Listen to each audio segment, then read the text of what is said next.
Hello and welcome to the internet. My name is May. This is Nick's Fears. It's the YouTube channel, not my apartment. And I am a hologram. I'm not a real person.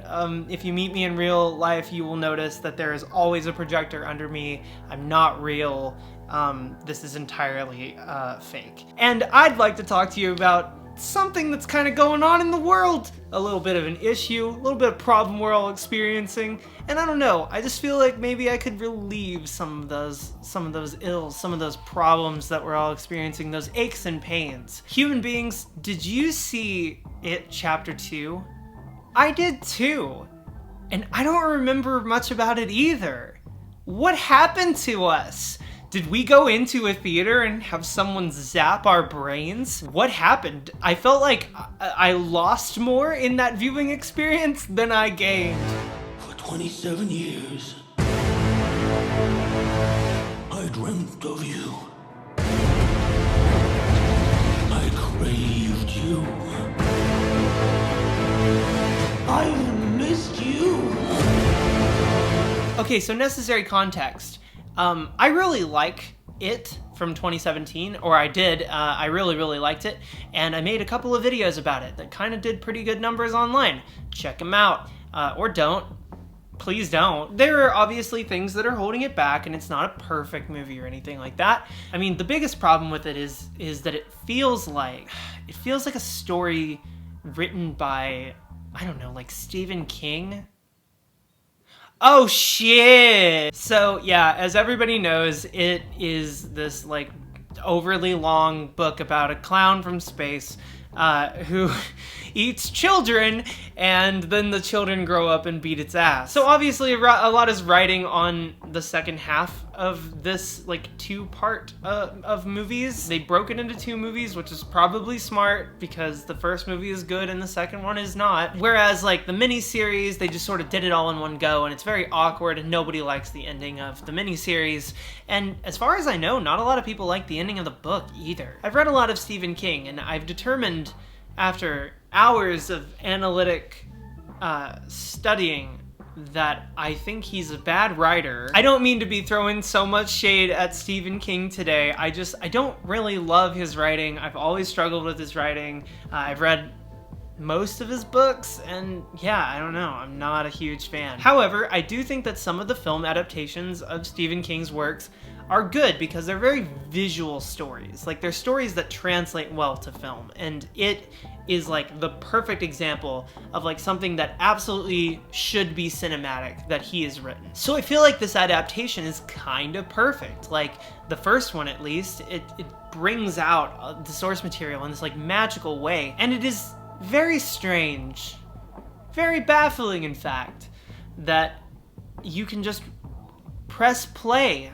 and watch as they squander all of that potential. It Chapter 2 is kind of fucking horrible, and I don't understand because it's the same people making the same story with a great cast and everything seems to come together, but the story is so not good. Everything about the movie, in my mind, felt wrong, and I was trying to determine if that was a me thing. Like, okay, am I just more in like a child headspace for understanding this story? And like moving to adulthood, is that shocking to me? Not really. I'm an adult. I don't look it, but I am an adult. I'm 75 years old, but I look fucking 2. It just feels like there's some sort of weird rift in the movie that doesn't make sense. It's like they did everything that one could expect them to do, but they did it in this weird way, and I didn't like it.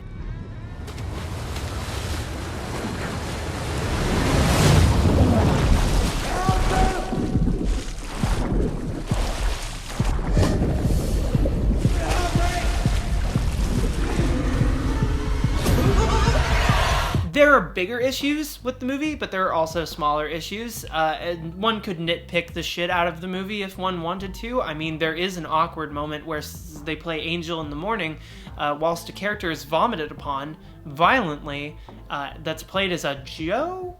But on a macro level, There are a lot of story things in the movie that are immediately off-putting, and not in like a good horror way, but in like a yikes, dude, what are we doing here way. I've seen a lot of movies in my life. I have never seen one that has got off on the wrong foot so badly that I didn't really know if the movie was gonna recover. Spoilers, it did not. The movie starts and you're thinking, God, I can't wait, I'm so very excited. And then shortly after it, your excitement turns to oh, that sucks a lot. I don't know if I want to do this. The opening scene of the movie is what I'm going to call and be referring to a lot, which is something called gay punishment, which is like this narrative device that's often used where it's like the belief of the writer that gay people are like tortured by God. Like society hates gay people are gonna like kill themselves or be murdered or die poor and alone or with a disease or something like that. It's this narrative thing that's used an awful lot, and it always comes across badly, and we've mostly retired it, I think. There's not an awful lot of movies out these days about gay people suffering quite so bad. And yet, the most popular horror film of 2019 is a movie about gay people being punished in a way that you would see in like 70s homophobia. These are things that end up in the movie, and I don't understand, because they did take out the big child orgy, but for whatever reason, all the gay punishment's still in the movie. What's up with that? If it isn't dead, if it ever comes back, we'll come back to it. We didn't stop it. Pennywise. So the opening scene is what some people will say is an effective opening scene. On paper it is, it's just everything about it feels wrong. There's a gang of guys who go up to two gay people and begin beating them mercilessly, and then they think they've killed one of the two gay people and they throw them off a bridge to make sure that he drowns in the water, and then instead of drowning in the water, Pennywise is in the water, pulls the gay person out, and then dismembers and eats that person in front of their lover. That's a little overkill, don't you think? It's one of those things where it feels like they're trying to address a social ill right off the bat, but instead it's like they do this like comically over the top death scene, like a villain's death, to just someone who was gay in Derry? Like, what did they do? And I know you're saying, yes, that's because it's an injustice, it's a bad thing, it's wrong. And it's like, yeah, it is wrong, but why are you showing me that? And that is the big problem with It Chapter 2. Why are you showing me that? So as a director doing an opening scene, you're gonna want to establish the theme of the movie. Like, what is going to be covered in the movie? What is the movie going to be about? Like, everything has to be covered in that opening scene. It's the most important thing when starting a movie, is the first thing that you say. Kurt Vonnegut would ask, why are you starting the movie here? Why are you starting the story right here?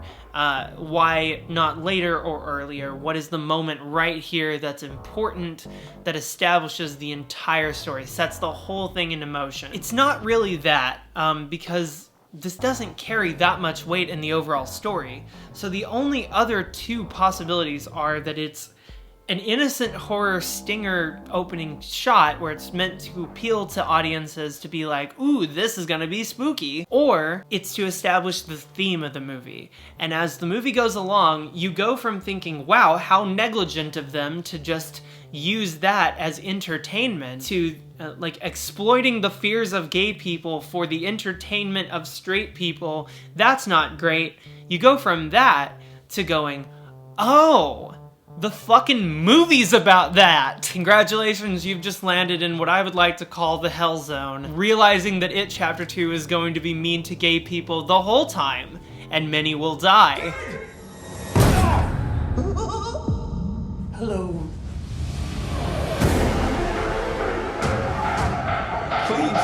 So the shift to adulthood, all the characters moving to adulthood, is supposed to be kind of this exciting and nice, cool thing that we're going to experience. Like we're growing old with these characters or something like that. However, it doesn't feel that way.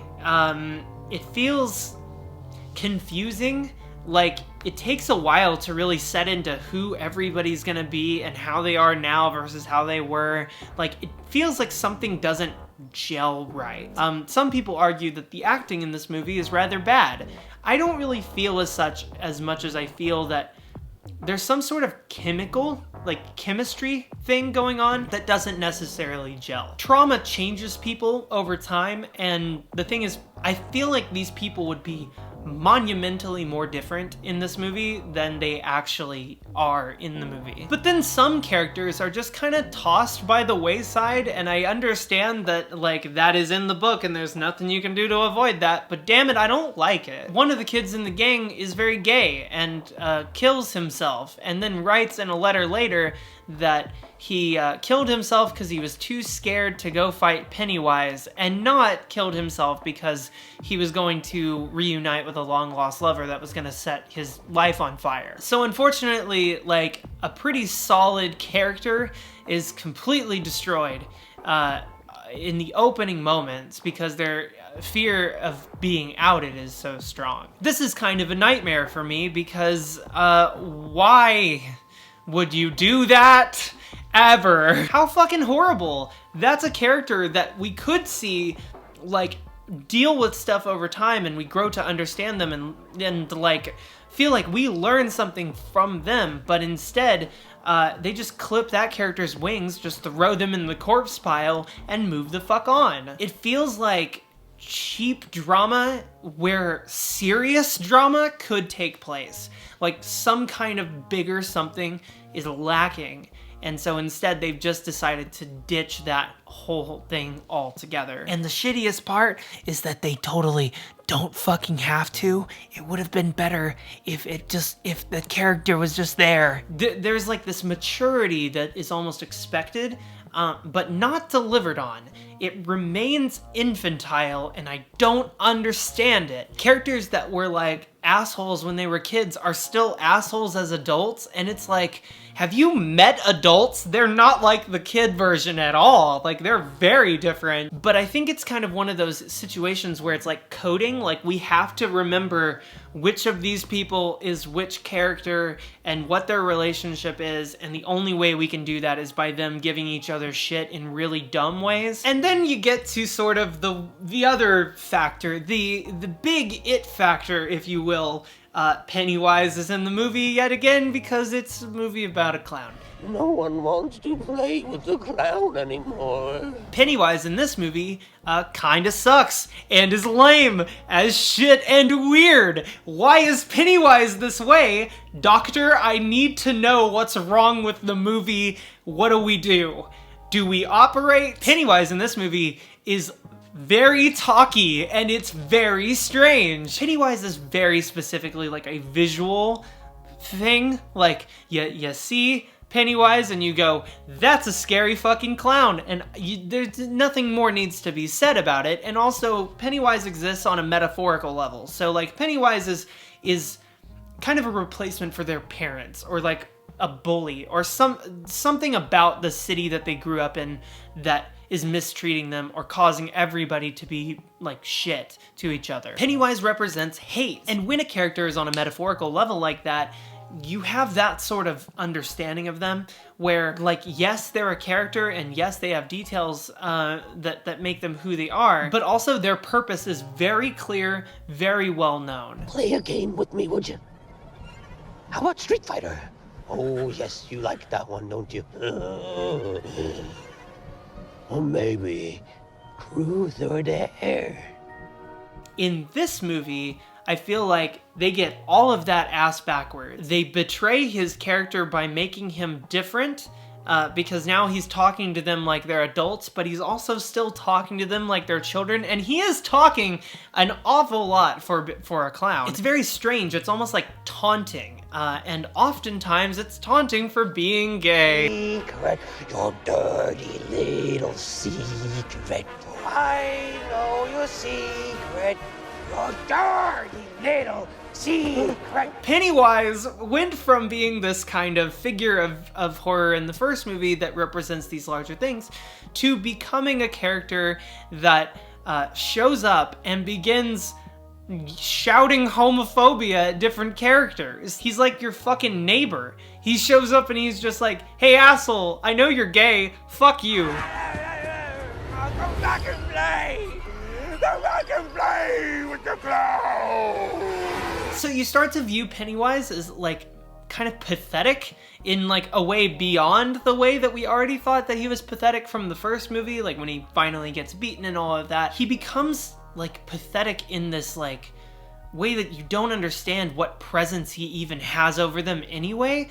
And at the end of the movie, they make a very big deal about that, how they need to get over their fear of him, like how big of a presence in their life he is. But why would they worry about him in the first place when he is so fucking pathetic? He's not something really to be feared in the movie so much as like a very awkward annoyance. And he's not even really the driving force in the movie. When they take care of him, it feels like an obligation. That's a kind of weird thing to do with your horror movie. Make the antagonist of it just a side quest that happens at the end. Where most of the movie is about them reconnecting to their past and realizing their past traumas and like why it is exactly that something like Pennywise would go after them, like why they're afraid, why they're guilty, why they feel hated, why they're scared, all of that. And a lot of it does have to do with being gay, but I don't know, I feel like on a metaphorical level, there's maybe a better way to do that than having Pennywise go, hey kid, you're gay, fuck you. There's gotta be a better way. I scream into my own shirt at the movie. I can't pull my shirt up, it's too small. So I've said this enough and I'm probably gonna continue to say it for hours, but god damn it, the gay stuff in this movie is so fucking bad. I can't even fathom how awful the gay stuff in it chapter 2 is. Like, talk about somebody who's trying to handle a subject matter that they have no fucking understanding of. My point is, Stephen King is the straightest fucking person on the planet, and I don't understand. The ending of the movie is like kind of this big moment where you realize that all these characters are in love with each other and they're all very gay, feel like they have shitty lives because they never admitted to each other that they were gay, and they've been in love with each other for years and they've never said anything about it. And then all of a sudden this clown shows up and it kills all of them, and then they're like, oh fuck, I can't tell that person I was gay. And you see what I mean? It's the most fucking stock drama. Oh my god. If only I could have told them I was gay, but now they're dead. How terrible. And like, yes, Bill Hader sells it. There's tears. I will not deny that actors are good at their jobs, but my point is, on a narrative level, why did they do it like this? There's just a million more nuanced, more interesting stories that could be told with this ending, and they don't do it. Like, they go in this awkward other direction, and like at the end of it, you're just supposed to be like, oh, okay, and I guess that this is just supposed to metaphorically mean that Richie's just gonna like move on with his life and like he'll get over the death of this person that he loves. And it's like, bitch, no! Like, do you know how fucking serious that is? Like, he's gonna be fucked up forever. And then don't even get me started on the stupid letter where they try to retcon the fact that that character clearly killed himself because he was too terrified of being outed and he lived this big life that he didn't want destroyed. Instead of fucking, he was scared of Pennywise. But of course, the letter is all about, oh, I was too scared, sorry guys. And it's like, fuck you. Like, come on. What are you talking about? The entire first movie is about how when you come together as a group, you love each other and you protect each other. That is going to defeat the like fear, the hate. It's gonna stop you from being afraid. And so they just throw that shit out the window to go with this like cheaper drama thing. And they go with this like letter thing, which I do know is a thing in the book and in the miniseries, that does not connect with much of anything. Like, it feels like there should be something profound there, but it is not said. I mean, on two levels it doesn't work. On the level of it being necessary drama is like, there could be so much better fucking drama here, but we're doing this instead. And on another level, it's like, this is the last letter from this person who is dead. Like, this is a very serious thing that could be very profound, and like, it really feels like it's the most hollow thing. It feels like there's so much missing from connecting to whatever that was supposed to mean. I've seen all of us die. It consumes us from the inside until we don't have a choice anymore. So you end up looking at the movie as a whole when you walk out of the theater and you're like, opening scene about a gay person being killed for no fucking reason. And then the remainder of the movie is a bunch of gay people being killed for no fucking reason and being harassed for no fucking reason. And then at the end, it's supposed to mean something, but it doesn't really mean something. So you realize the theme of the movie is actually just gay punishment. As a gay story, it's the worst gay story. One could call it fucking insulting. It is the story that everybody who thinks this is what a gay story is supposed to look like would do. It has no interesting like changes or nuance. And on another level, I can't imagine anybody would find it satisfying at all anyway, like getting to that ending and actually feeling anything serious. There are these issues that are issues with writing in general, with the way that people tell stories, with who is telling whose stories, and not really understanding the nuances or the intricacies of what makes people have stories that are like this. Or it's like othering, where it treats them like they're not normal, and we're gonna give them this not normal story about being harassed and punished, and because that's their story, that's what their story is gonna be. This movie ends up being indicative of much larger problems, where like, this is the source material, like, it's about gay people being punished, it's written by a straight person, like, they clearly have no understanding of actual gay people or their lives, but we're gonna write it for cheap drama so that straight people can enjoy it, but feel safe because they are not gay and they'll never have to deal with that shit, which is, yes, exploitation. And like, no, audiences can't handle like the child orgy, and we can cut that out, and we can cut all these little intricate things out of these movies, but we can't retool it enough so that it actually means something bigger or better, or makes the characters like have better, more enriching stories. Instead, it's just they go with the exact stock thing because that's the way that they know how to stick this landing, and they completely flub this landing. It ends up fucking up both movies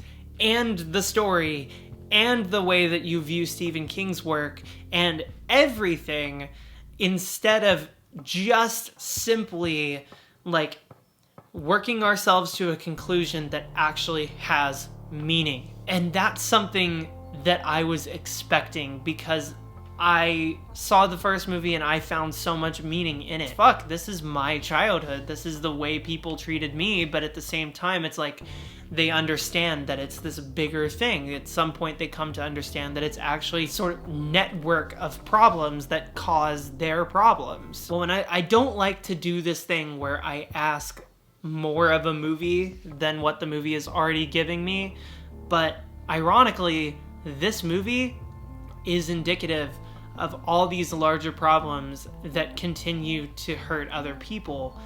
These stories, like, may look like they don't hurt people, but they do. They encourage this narrative of, you know, gay people will always die miserable and alone, so whenever anybody, like, feels like, oh, I'm gay and I'd like to tell people about that, it immediately becomes terrifying because you think that everybody's gonna tell you, oh, you're gonna die poor and alone. It's a stereotype, it's a stigma, and, like, the movie has no problem doing it. It shows me everything about where this movie's priorities lie and have lied in the past. This series of movies is less interested in actually talking about people who have trauma and more interested in exploiting trauma for cheap drama, but at least the movie isn't fucking scary either. So I don't know. I feel like I've just like bitched endlessly about It Chapter 2 at this point, but I hope that like you don't think that my perspective is one that limits yours, because I don't like being the person who's like, this is bad,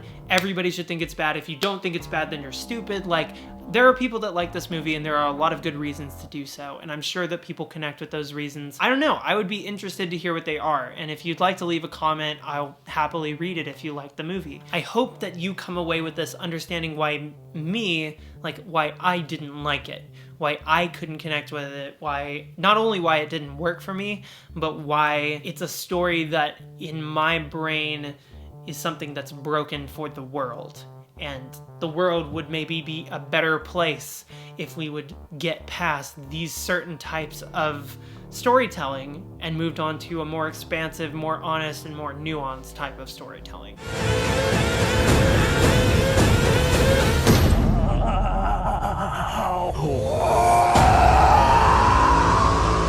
So thank you for watching. I hope this hasn't been like too heavy or deep or like boring or anything. I don't know. I try to make these fun and funny and interesting, but like at some point you're just talking about things that mean something to you, and it's kind of hard to be funny while also being sincere. The way I felt about it was just walking out of that movie, like at the end, I was just kind of heartbroken. I wanted it to be an interesting and exciting story that would tell me a lot about my trauma as someone who's experienced it as well. It feels like the first movie was like holding my hand and telling me it was okay. The second movie was more just like hitting me over the head with things that I don't need to be thinking about. One, that's not even the reality. That's not even what happens to people. And two, it's fucking bad for you to think about shit like that. And it's bad that these are things that we perpetuate that keep these things being thought about, at least in my mind. Might I suggest that you support me on Patreon, like patreon.com/nickspheres, and that would be very, very nice, because I live in a very small apartment, and I live a very modest life, and sometimes it's fucking hard to do that. And also, I have a surgery coming up on December 7th. Yep, I'm doing it. I'm getting the surgery, a surgery, not the surgery. It's very exciting. I'm very nervous. I'm very scared. I talked about this in another video too, but this was all supported by donations. I can't believe that I'm actually about to do it. About to get it on December 7th, so fingers crossed that everything goes good and you'll be seeing me pretty soon. But I have a lot of big projects that I'm in the middle of right now, so I hope you'll enjoy those in my absence. Make sure and give this video a like if you liked it, and consider subscribing if you want to see more of my videos. I like to think they're good. I love you very much. You're a wonderful person, and I'm super glad that you've stayed until this moment and heard me out. Whenever anybody is willing to sit through this long of a video to get to this far in the end, like, I know that that person genuinely really wanted to hear what I had to say, and that means an awful lot to me, and I love you very much for listening to me. Thank you very much, and I'll see you around. Goodbye.